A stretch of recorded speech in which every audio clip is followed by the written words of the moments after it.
I can never be depressed if I never slow down. Speed is extremely important. Speed defies gravity. How does a plane fly through the air and defy gravity? Speed. It's moving too fast to fall. If you're always attacking life, if you're always doing things, if you're always making more money, if you're always traveling the world, doing this, doing that, new car, here, there, new podcast, reading James English, boom, boom, boom. If you're always doing things all the time, unhappiness can't catch you. But I also know that speed is a fantastic way to be happy all the time. I'm always looking forward to something. I wake up every day excited. I'll go do this today. I'll go do this today. I'll go do this today. And I very much live my life in a frame of, no, I have to do this. It's very much a, I get to do this. There's another thing that a lot of people make a mistake with when I talk to them. Like, I have to go to work today. Change your language. I get to go to work today. Imagine you had no job. It'd be worse, right? Because otherwise you wouldn't be working. So you get to go to work. I have to fix the car. At least you have a car. You get to fix your car. Most people don't got one. I have to go get the kids. You get to go get the kids because you have these beautiful children who love you. You understand? People's even their own language is wrong. The world can be framed. Maybe I'm completely crazy. Maybe I'm full of shit, like you said. Maybe I am. But the frames I've installed in my mind are all beneficial to me. So if that makes me crazy and full of shit, good. Because I can't become depressed. So you can sit there and tell me I'm full of shit while you're depressed, and I'm happy. And I would never want to adopt the thinking of a depressed person. People will shield laziness with anything.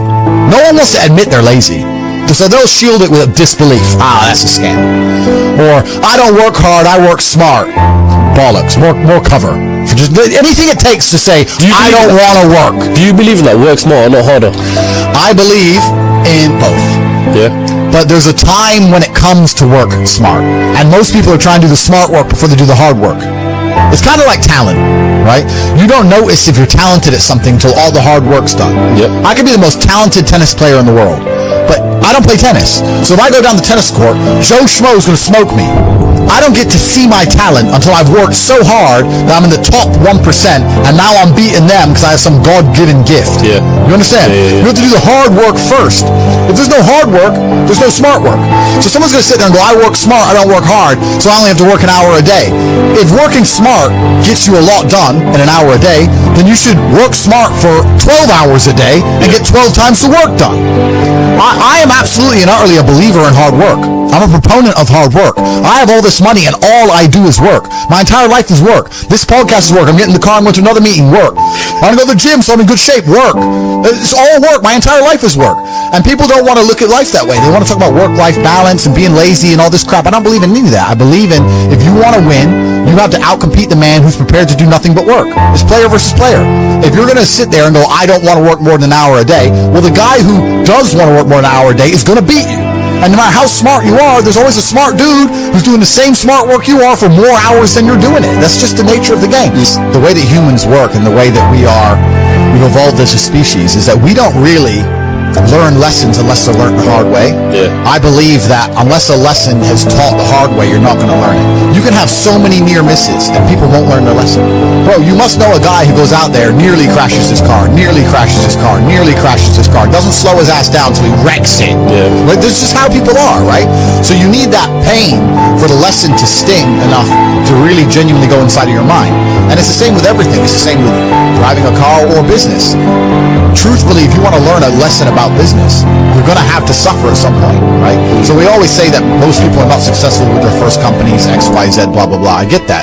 The truth is, there's a lot of people who make a lot of money with their first company, but they just spunk it, act an idiot, and it all blows up in their face. And that's how you get the discipline on your fourth company, that when you have $3 million in the bank, you just leave it there. You know, and don't be done with it. So you need to go through some pain. You need to experience some negative things. You need to have to a degree some trauma to really even learn any lessons. So yeah, business studies. You're right. The book that's not going to teach you anything about business. You need to get out there on the streets. You need to make mistakes. You need to suffer. You need to have the tax man knocking at your door. You got to deal with all that stuff so that you make sure it doesn't happen again. I really think that humans are stupid enough to only learn the hard way. And life really doesn't have to be that complicated. When you see somebody that has something you want, you just got to try and work out how they got it. Yeah. And that's the missing part. Most people see people with things they want, and they don't do the second half. They don't try and work out how they got that thing. Oh, my man has a Ferrari. Okay. I wish I had a Ferrari. Okay. They don't sit there and go for an hour, how did he get a Ferrari? It cross that part is the part they don't want to do, right? They just go, oh, he's a Ferrari, wish I had a Ferrari, and they go back to TV. And that's why they lose. It's player versus player out here, man. It's on the street. It's not easy. For every dollar you make, for every pound you take, you took it from someone else. You don't make money, you take money. People don't understand the way that money works. You're not the Federal Reserve. You can't create money from thin air. Every single pound in your bank is money you took from someone else. And when I say take, I don't mean it in a negative way. You might have convinced them to give it to you. You might have a coffee shop. I'll give you a nice coffee. You'll give me some money. Cool. But you still took his money. Yeah. Right? So if you're out here trying to take stuff from other people, don't you want to have a team? You want to do it by yourself? You want to be Rambo? Because if you get two of you doing it. You get two of you. That's right. So the whole idea of this lone soldier, this Rambo, I'll do it all by myself, that's all dead, bro. You need to have a team. It's player versus player. And for the same reason, if you were out here on the street and you want to defend yourself, you want your boys around you, it's the same thing with trying to get rich. Like, you're laughing with your boys. Yeah. The brokey days are great. And I'm not complaining about being rich. Obviously, I worked hard for this, and it's a fantastic life I live now.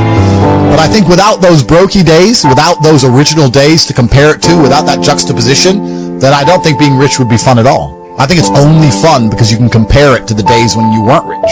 That's the only thing that makes it fun. The only thing that makes a $10,000 steak fun is that you can laugh saying how you never had 10 grand in your bank till you were 27 years old. Yeah. Right?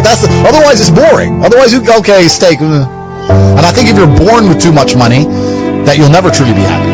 I think you need the brokey days. They're the best days. You meet somebody wealthy, their family at one point was not wealthy. And then the one shows up. One person changes the family tree forever. In my family, I'm the one. And it wasn't because I wanted it or I hoped for it. I fought for it. I want to fight for my family. I want my mom and dad proud of me. I want me proud of me. I want to look in the mirror and be happy with the man I look back at. That he gave it everything. That he went for it. That's what I want for you. I want you to be happy with you, not cool. I've seen all kinds of cool guys my whole career. Cool guys go broke. They have a good 2 or 3 years. Players who implement strategies that get focused and intense, they win decades. You gotta win year after year after year.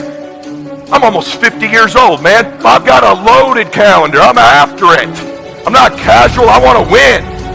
You hear me? Wake up! You want to win? You want to be a millionaire? You got to quit being so casual. You walk slow. You implement things slow. You talk a good game like you're going to be somebody. Business is a sport. It's competitive. You got to get focused and get in a hurry. Wake up, brother. If you make a couple of these adjustments, man, you could change your life. You could change your family forever. It's not casual. You can change the chapters in the book of your life if you want to. You're the author. It might be year 2, 3, 4 before you get your big win, but you could decide now, I'm going to walk, talk, and be a different person. You're the lead character in the story of your life. But too many of you let what I call the extras of life dictate where you're going. Y'all hear me? Here's the truth. Most people's dreams can be bought. With enough failure, they will sell their children's dreams. They can't still fight. With a little success or a whole bunch of failure, most people will sell their will to win. Some of you have sold it because you're making a little bit of money. You don't work like you did when you were making nothing. Some of you will sell your win for some failure. You're probably buyable. But if you decide that my will cannot be bought, I'll keep fighting for my family. I'm the one. I'm going to change my family tree forever. Decide now. You're going to keep negotiating the price, or can you not be bought? That is you.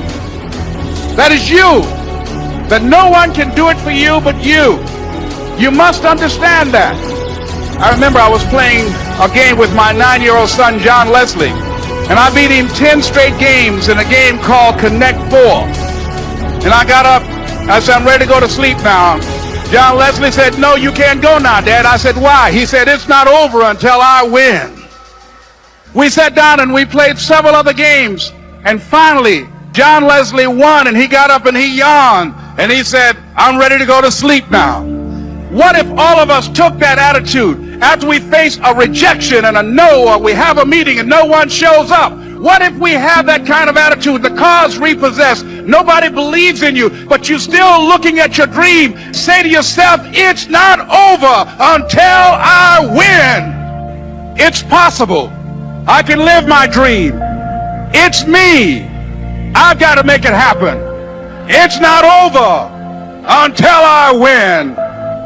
As you run toward your dream, it's necessary that you have goals, that you write those goals down, that you plan. It's also necessary that you look for ways to always find a way to pull it out when everybody else thinks that you are defeated. But the next thing, ladies and gentlemen, I want to share with you that some of you already know that it's hard. It was hard when just over 3 years ago, and I fell on some hard times, and I was sleeping in my office. It was hard coming into the lobby, and the security said, "Can we see you for a moment?" And he gave me an envelope. And the envelope was from management that said, "This is an office tower.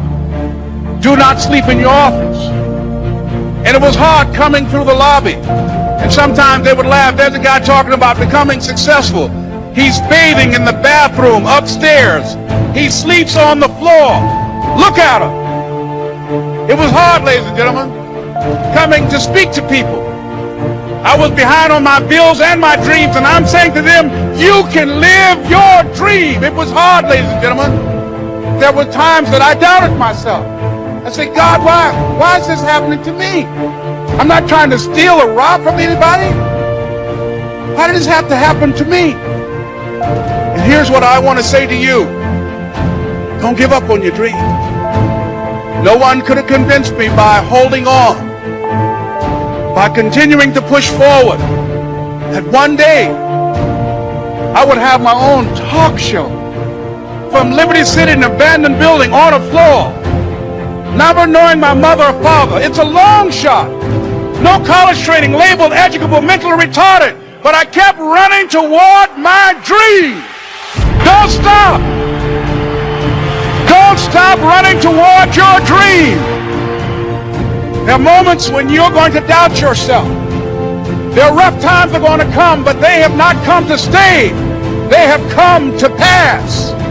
It's very important for you to believe that you are the one. Begin to envision yourselves as being blessed and highly favored to reach your goals. That you can make your parents proud. You can touch millions of people's lives, and the world will never be the same again because you came this way. But that's why you're here, because you are the one. It's not going to be easy. It was hard laying on the floor, looking out of the window, daydreaming, saying, Les, can you do this? Can you make this happen? And something said within me, you're the one. You're the one.